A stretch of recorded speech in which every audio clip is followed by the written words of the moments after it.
ठीक है क्लास, चलिए स्वागत है आप सबका एक बार फिर से मेरे चैनल ज्ञान तत्व में।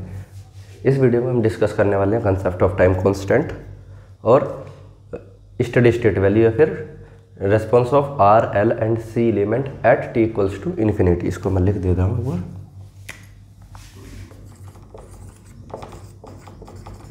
Response of R L and C at t equals to infinity.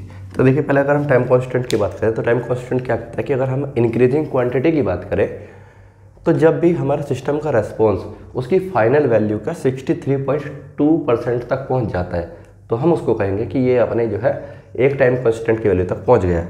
ठीक है, और वो कैसे होगा? देखो, इंक्रीजिंग रेस्पॉन्स मतलब यहाँ पे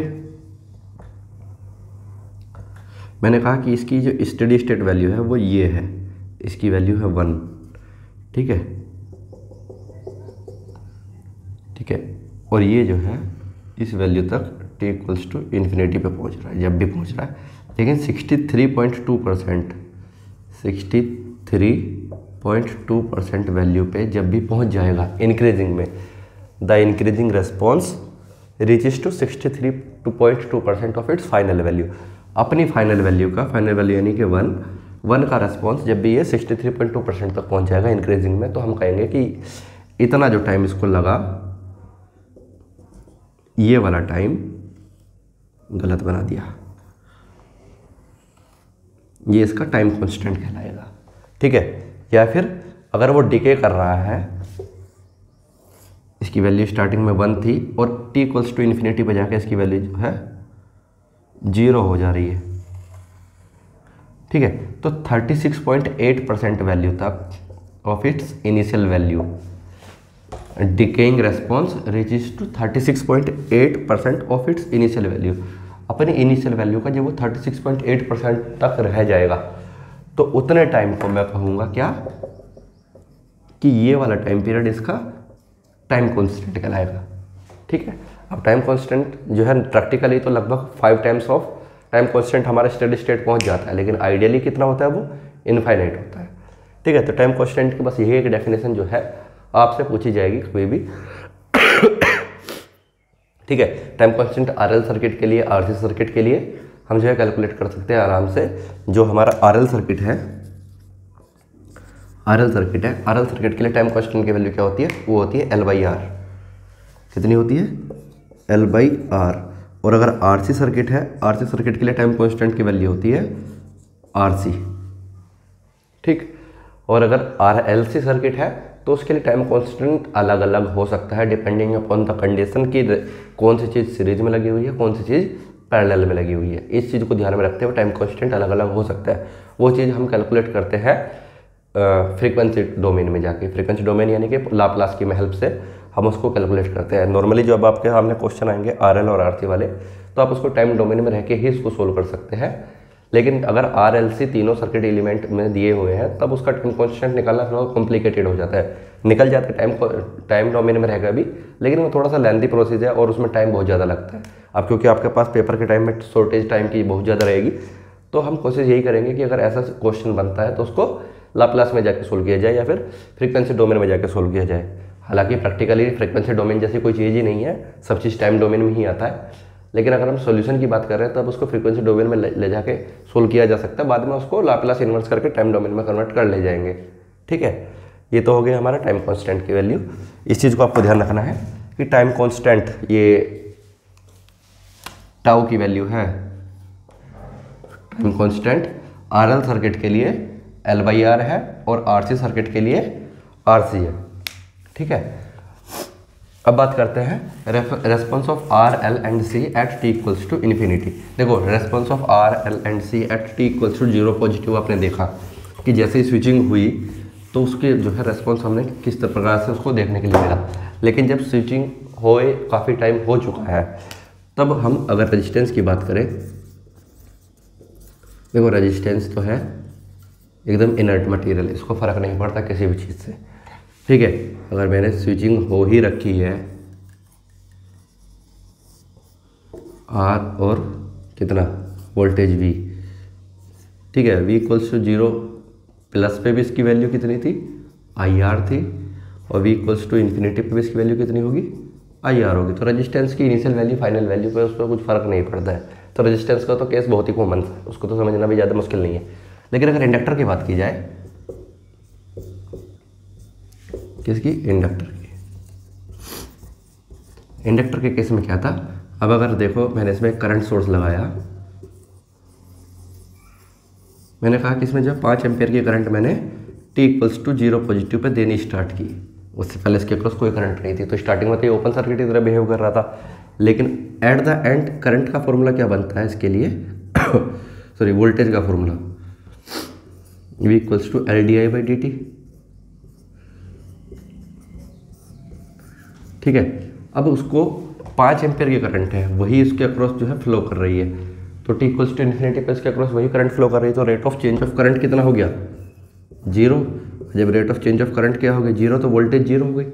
क्यों, क्योंकि जब rate of change of 0 current ही 0 है तो उसमें 0 में किसी भी चीज़ की मल्टीप्लाई करेंगे 0 ही रहेगा, तो ये भी हमारा 0 आ गया। वोल्टेज 0 होने का मतलब क्या हुआ, शॉर्ट सर्किट होना। तो मैं कह सकता हूँ क्या कि inductor behaves at inductor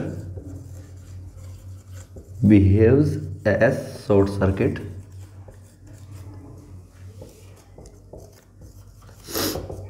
circuited at t equals to infinity. Inductor कैसे बिहेव कर रहा है, शॉर्ट सर्किट की तरह हमारा बिहेव कर रहा है।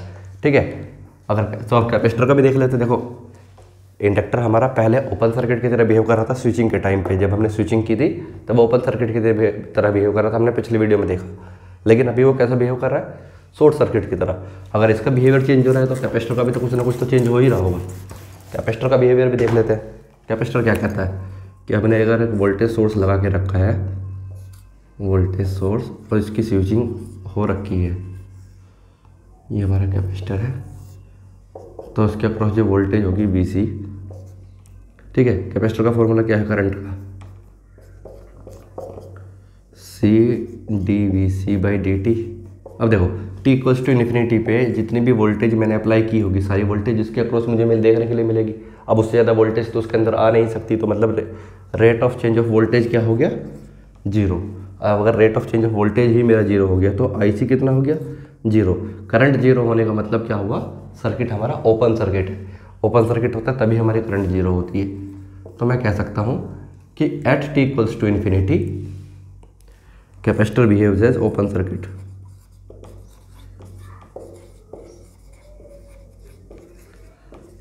As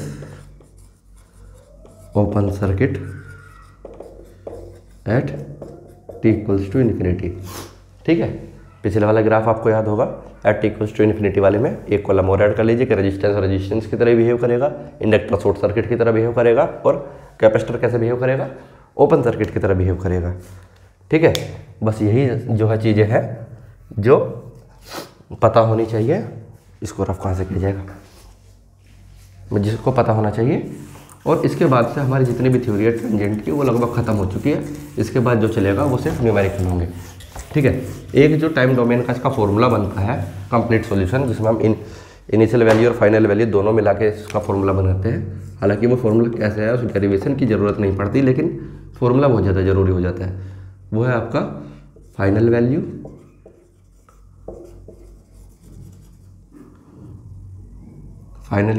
plus initial value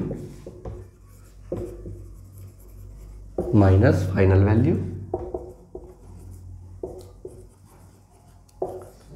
into e to the power minus t by tau. आप इसको ऐसे भी लिख सकते हैं या फिर ऐसे भी लिख सकते हैं, final value minus final value minus initial value into e to the power minus t by tau. दोनों एक ही फॉर्मूले हैं, बस इसमें क्या किया हमने, माइनस कॉमन ले लिया। हालांकि मुझे ये वाला याद रखने में ज़्यादा आसानी होती है तो मैं इसको याद रख सकता हूँ। आप दोनों में से कोई सा भी याद रखिए, आंसर सेम ही है। ठीक है, फाइनल वैल्यू को मैं f इन्फिनिटी रख सकता हूँ, f infinity minus f0 e to the power minus t by tau. f of t most important formula for transient इसको फ्रेम करवा कर रख लेना, बहुत ज़्यादा ज़रूरी है। जब भी हम टेंजेंट पढ़ेंगे तो इस फॉर्मूले की बहुत बार ज़रूरत पड़ेगी। ठीक है, अगली वीडियो में हम क्या करेंगे, सारे जो है जितने भी इंपॉर्टेंट क्वेश्चन हमको लगते हैं कि ये क्वेश्चन का कंसेप्ट हमको पता होना चाहिए या किस इस तरीके से हम जो है क्वेश्चन को सोल्व कर सकते हैं। ठीक है, वो सारे प्रोसेस देखेंगे तो उन सब में इस फॉर्मूले का बहुत ज़्यादा यूज पड़ेगा। ये फॉर्मूला आपको याद रखना है, आप इसको याद रखिए या इसको याद रखिए, वो आपकी मर्जी है, दोनों एक ही बात है। और टाउ आपको पता ही है, आरसी सर्किट के लिए क्या होगा आरसी, और आरएल सर्किट के लिए क्या होगा L/R। ठीक, उसमें कन्फ्यूज नहीं होना है। बाकी देखते हैं, हालांकि ज़्यादातर क्वेश्चन आपके जो है टाइम डोमेन में हो जाएंगे। जो एक दो क्वेश्चन बचेगा जिसको फ्रीक्वेंसी डोमेन में जाके सोल्व करने की जरूरत पड़ेगी, उसको फ्रीक्वेंसी डोमेन में जाके सोल्व करेंगे। ठीक है, अब करते हैं क्वेश्चन सॉल्व।